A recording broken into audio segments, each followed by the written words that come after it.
As he drew nearer, details of the outbuilding took shape. Barely 15 feet square, it listed badly as if weary of its battle against the relentless wind. Its sun-bleached walls still propped one another up, but its roof had long since fallen inside. The door hung open, creaking in the wind, its wooden hinges and bolt splintered as if someone had tried to break it down. Holes gaped where the 2 small windows had been. Todd peered inside.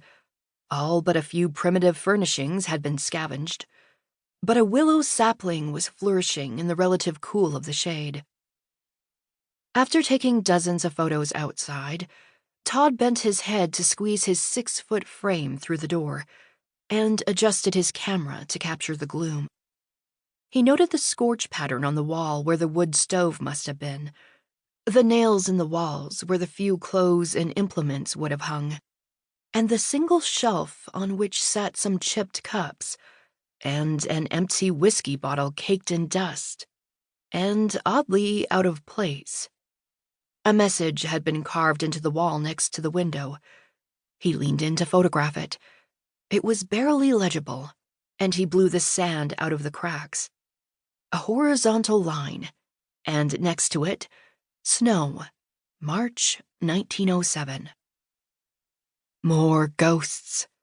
Todd smiled as he photographed it, documenting history. In March 1907, some poor beleaguered pioneer must have been nearly buried in a spring blizzard that had blown in from the Rockies. He had probably been forced to crawl out through the window. Todd wondered whether he'd been alone, or whether he'd had to rescue his entire family from the storm. A trip to the local archives or land registry should tell him the identity and fate of the settler who'd once tried to survive on this land. He retreated back outside to look for more clues about their early life. There was almost nothing left, except a nail keg and a broken sleigh runner. He dictated his impressions into his phone. First impressions and a dose of imagination made for powerful reading. Afterward, he checked his watch, mindful that he had to retrace his steps to the range road before nightfall.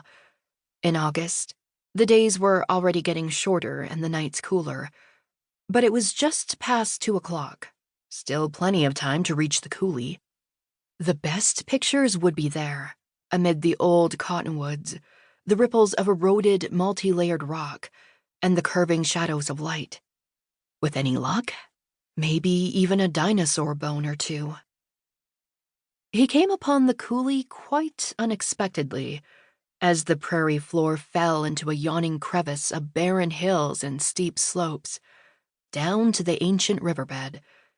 In the spring, snowmelt would tumble down through the gully into the Red Deer River farther east, washing silt and debris with it. But in late August, the riverbed was dry. Willows and gnarled cottonwood trees clustered along the shoreline to sap the last drops of water from the parched soil. The V-shaped valley snaked ahead into the distance, forming an eerie moonscape of colors and shapes. The wind picked up as it swept through the gully, racing over the barren hills and tearing at the bushes nestled in the crevices.